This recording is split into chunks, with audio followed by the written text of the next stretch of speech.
115th Annual North American International Toy Fair. It was a 4-day event. Is it over now, or is it still going on? That's what I'm trying to figure out. But yeah, they put out some pretty cool shit. I sent you the other picture, that Jabba the Hutt sail barge. Yeah. That Hasbro's putting it out, but they're doing it like a Kickstarter, and they say if they get 5,000 people to sign up for it, then they'll make it. And I'm pretty sure it's going to be a pretty limited run. But it's like 3 or 4 feet tall, or 3 or 4 feet long, or something, and a couple of feet tall. So not USS Flag length, but still pretty big. No, I guess it's the biggest Star Wars toy of that line that they've ever made, of the 3 3/4 inch or whatever figures. I think the Black Series has got some big shit. I think the Millennium Falcon for the Black Series is huge. And I think it might edge that out. I don't know if they're talking overall it's the biggest one that Hasbro's ever built, or if they just mean for that the smaller figure series. But I thought the Millennium Falcon was bigger than that. But give me the full size Death Star playset. You know what? I don't know if the Black Series might even have that, man. I don't even know. It would be like take up like half my living room because it's so big. It's like an asteroid. Yeah, it's like a small asteroid in my house. I just gotta open it, and I open it up so I can like play in it. And it's that big that the ships are real tiny, like they are like the regular size Millennium Falcon actually fits in a docking bay. And that, or you got to get like the old micro machines, like Millennium Falcon, to go into the Death Star or something like that, something like that. But then it wouldn't be the scale with the action figures. So yeah, you would have to make it big enough so the Millennium Falcon could dock in there and TIE fighters. It'd be as big as a house. It'd be like something you put in your backyard. Make it convertible so I could have like New Hope Death Star, but then I could take a couple pieces out and I could have Return of the Jedi Death Star. Yeah, you could take it apart. Yeah, give me Return of the Jedi Death Star, and I want it to be able so I could fly the Millennium Falcon like into the Death Star so Lando can blow up the Death Star. Yeah, and I want like a port cover to cover that port that Luke blew it up the first time. Because they fixed that by the time they got to the second one. They just put cardboard over it. They put some plywood over it. Just put a piece of duct tape over it. Ladies and gentlemen, we want to thank you for joining us this week. This will be the end of the main show. Of course, as you know, afterwards we go into our comic reviews for the week. But if you don't want any of your books spoiled, we want to tell you everything that's going on right now. Once again, YouTube.com. We just put up the Adventures of Teddy Ruxpin. We're going to have Force 4 coming at you soon. And when we finally get it working, we're going to bring you Devil's Express with WARHAWK Tanzania. Yeah, we are going to work that out on the weekend when Spin has a lot of free time, because he's going to do an overnight somewhere and he's going to be bored. Yeah. So we're gonna work that shit out, and then coming in the future, once we get that worked out, future special guest is coming to do a commentary with us. Yes. Make sure, once again, Stardust. I haven't put anything new up on Stardust in about a week or two. I have been finally recuperating my knee and my leg to where I'm able to walk better than I was last week. I'm still heavily braced, but I'll be starting to do, and I haven't really watched a lot of stuff, but I'm going to be watching more stuff. I'm going to put some more stuff up on Stardust. Make sure if you go to Stardust and you follow us first. That way we get that credit, and we will love you for it. Twitter. Give us stuff. Give us stuff. We're still planning our C2E2 trip. We'll keep bringing you details on all the ins and outs of C2E2. Yeah, it's going to be fun. I'm looking forward to it, man. I'm looking forward to it like crazy. I need a vacation. I got to get out of this crazy house. So do I. So we're going to be working on that. Make sure you can follow Chief of Space, Chief75. I'm at Nerd Rage Renegades on the Twitter. And, of course, I want to thank everybody who did the poll. I put a poll up this past week of what 80s cartoon did you miss the most and you would love to see come back, not counting reboots and remakes. I want to thank everybody who took part. Was G.I. Joe on there? I think I picked G.I. Joe. The winners was G.I. Joe and Transformers. No, it was Thundercats and Transformers. Thundercats was leading when I voted. Yeah, it was a tie between Thundercats and the original Transformers. The other two were, of course, G.I. Joe and He-Man and She-Ra. I voted G.I. Joe, by the way, in case you wanted to know. So thank you to everybody who took part in that. I'm going to be throwing up little fun stuff like that just to kind of pick your brains, get people involved, because it's sad that social media, I don't know, maybe it's because I'm not, I didn't Vine or something like that. I want to get more involved. I want you guys to get more, I want to be more interactive with you all on social media a little bit, just fun little things, show you guys some stuff. So make sure if you're following us on Twitter, hey, shoot us a like, hit us up with those retweets if you want.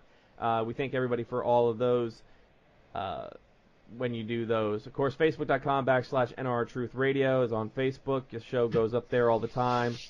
And got to get a little bit more into that, but we thank you all for following us there. And also, thank you to all of our new followers on Podbean. We have hit over 1,000 followers on Podbean, so everybody who follows us on Podbean, thank you so much for listening to us. We hope you enjoy the show. Thanks, everybody. Yes, thank you. Crystal is going to tell you where we are every single week across all platforms. The Nerd Rage Renegades are on the air every Wednesday on Podbean, Stitcher, Player FM, iTunes, Google Play, and every Thursday on GamingRebellion.com, Filling the Void Podcast Network, and now iHeartRadio. So, with that, we're now going to hit a spoiler alert because we got a lot of DC Comics to talk about this week. A lot. I read a bunch of them. I even read some while we were off, so a little bit ago. So let's hit that spoiler alert. Spoiler alert. Spoiler alert. The Renegades are about to spoil this week's DC Comics. All right, let's talk some DC Comics. There's a lot. My phone has 2% battery power, so we'll see what I can do here. This week, huge week. I guess let's start off. Let's talk about Batman. Yes. This is Tom King's first Poison Ivy story, I think, so far since he took over. Yeah, Batman number 41. Bringing back Poison Ivy. Now I'm waiting to see, because you know that on social media there are those Poison Ivy as a hero people. Yeah. They only this is not that for sure. But there are those people on social media. They only want to see Ivy as a hero. I saw something. It was like somebody said Poison Ivy, and they were like, "Don't call her that. Call her Pamela because she's a hero," or something like that. No, that's her name. Yeah, that's her villain name. Why wouldn't I call her that? Yeah, this is Poison Ivy, and it was a really interesting issue because it was basically just it was all Ivy narration over everything that's going on. It's a real almost like Invasion of the Body Snatchers kind of vibe to the story.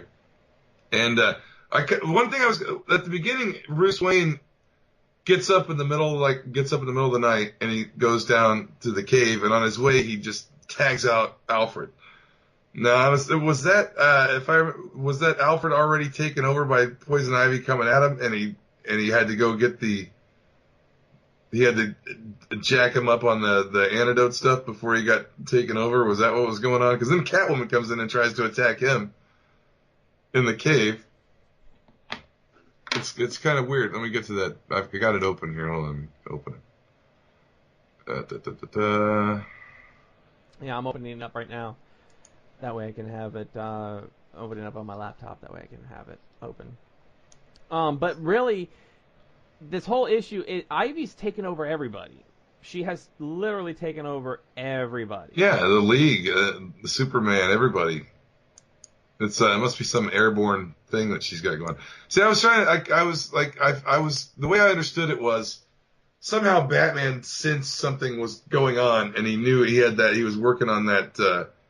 He knew what she was doing, and it was working on that cure or whatever, the thing to prevent him from being taken over.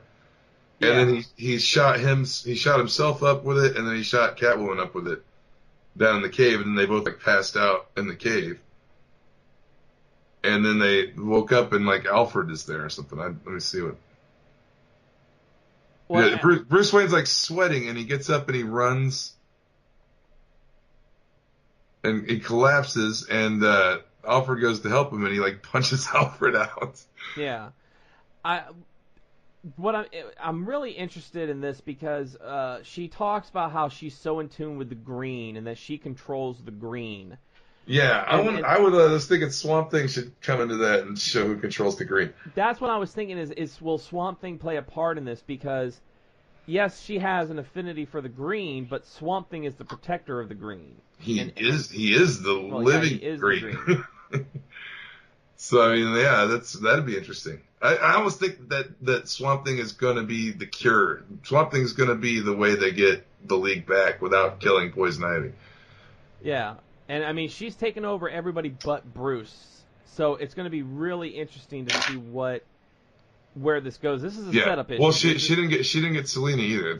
They're both inoculated, but everyone 7.6 billion people she controls, and even Cyborg in the Watchtower. Well, she does get Selena because Selena's down there in the cave, but then it looks like she goes to attack Bruce and he knocks her out and inoculates himself and her. But he's got everybody. I mean, she's got Superman. At the end though, she says she says I've got everyone, and Selena says you don't got me. And Bruce says or me, and she says no, I don't have you, but I've got 7.6 billion. And I've even got Cyborg in the Watchtower or something to that effect. Yeah, so it's going to be really interesting to see how, like I said, this is a setup issue. You can tell in this who is taken over by Ivy because the dialogue is green text, and you know that they're speaking, she's speaking through these people. So there's even a part where Alfred is taken over. Bruce is going to knock out Alfred, and Flash shows up and he punches Flash in the face. Yeah, there's going to be there's going to be something to do with Swamp Thing, and I'm just trying to figure out how he's going to figure into it. But I think it's going to be really cool. This is just another. Tom King has just been knocking him out of the park, man. Like ever since he took over the title, and I love Scott Snyder's Batman. I always say it, but Tom King I think is every bit as good. It's been one of the smoothest transitions of. Like from one writing and art team taking over a book that I've ever seen happen. Usually there's, like I said, there's always like that jarring change in the artwork and the story, but this has been like a smooth, like, it's different. It's unique. It's its own thing, but I don't know. It's great. Everything. I love it. Tom King's doing a fantastic job. He is doing a great job. So Everybody Loves Ivy Part 1. Tom King, of course, the script. Mikkel Janin as the art and the colors. Really, June Chung with our art and cover. June Chung with colors. Fantastic. Fantastic book. And I love it. It says, I love it. At the end of this, you notice it says Batman created by Bob Kane with Bill Finger. Yeah. Superman created by Jerry Siegel and Joe Shuster by special arrangement with the Jerry Siegel family. Yeah, it seems like in Justice League, Kirby got a credit for his Fourth World characters and stuff, and so I thought some of these guys are starting to get their due, even so after Death, So that's kind of cool. I don't know if that's what the family wants or whatever, but it's a little bit of DC and Marvel making amends to a degree, and like Kirby getting his credit in Spider-Man too, or not in what did Kirby get? A Marvel movie that Kirby got a credit in wasn't. He got one in Captain America. Okay. They're finally giving Jack Kirby credit in things that he wouldn't necessarily have gotten credit for, and in Marvel they kind of mistreated Jack Kirby. I think all the comic companies kind of mistreated Jack Kirby. He deserved a lot more for his amount of work that he put in. But it's nice to see him getting some credit now, and some of the other guys like that getting credits in books for things they created. Yeah. Next up, Aquaman, number 33 this week. Of course, Dan Abnett writing that with Riccardo Federici as the artist. Here's what I'm loving about Aquaman as of late is that it all takes place basically in Atlantis. It's all about what's going on in Atlantis, power struggle in Atlantis. I've loved this last arc because it has shown the slums of Atlantis. It has shown the different classes that are in Atlantis. Well, he's kind of exiled to the lower slums of Atlantis, right? He's kind of he's been dethroned. Mara's in charge, and she also represents Atlantis on the Justice League now. Well, Mara's not in charge yet. So the story up to now is, Arthur's been thought dead, and he's been in the slums acting as like this protector, and everybody thinks it's more like a ghost, and they just call him the Aquaman.